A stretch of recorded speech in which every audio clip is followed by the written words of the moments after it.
اللہ تمہاری زبان کو مانگنے کی ہمت تب دیتا ہے جب وہ تمہاری دعاؤں پہ راضی ہونا چاہتا ہے۔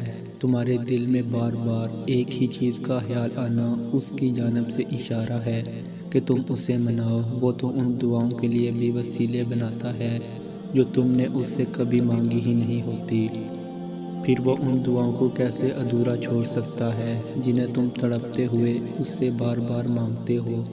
اس دیری سے مت گھبراؤ، بس اتنا یاد رکھو کہ جو کام اللہ کی رضا کے لیے کیا جائے وہ عبادت ہے، پھر چاہے وہ انتظار ہو، یقین ہو، صبر ہو یا دعا ہو۔ ٹوٹے ہوئے دل سے نکلی ہوئی صدا کبھی خالی نہیں جاتی اور عبادت کا صلہ کبھی رائے گاہ نہیں جاتا۔ تو پھر یہ سب جانتے ہوئے بھی تم کیوں اس سے مانگتے ہوئے تھک گئے ہو جو تمہیں دیتے ہوئے نہیں تھکتا؟ تمہاری دعائیں ہی تمہارا یقین ہے کہ اللہ ضرور دے گا، اور کن محبت ہے اس کی کہ وہ دے دیتا ہے۔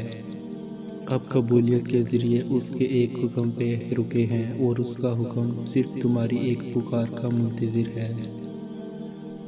جب تم ہر اس چیز کو انکار کر دو گے جو اللہ کو ناراض کرتی ہے، پھر اس کو پانے کے لیے تمہارا دل دن رات ہی کیوں نہ تڑپتا ہو۔ تم اچھے اور برے میں فرق نہیں جانتے کیونکہ تم خود سے محبت نہیں کرتے ہو۔ تم خود کو ان چیزوں کی سزا دیتے ہو جن کا علم تم خود بھی نہیں رکھتے، اس لیے تم ضد پر اڑ جاتے ہو، ایسی ضد جو تمہیں آندھا کر دیتی ہے، اتنا آندھا کہ اللہ تمہارے سامنے ہو کر بھی تمہیں دکھائی نہیں دیتا۔ تمہاری اداسی کیسے بچھڑی ہوئی کی یاد کا سبب نہیں۔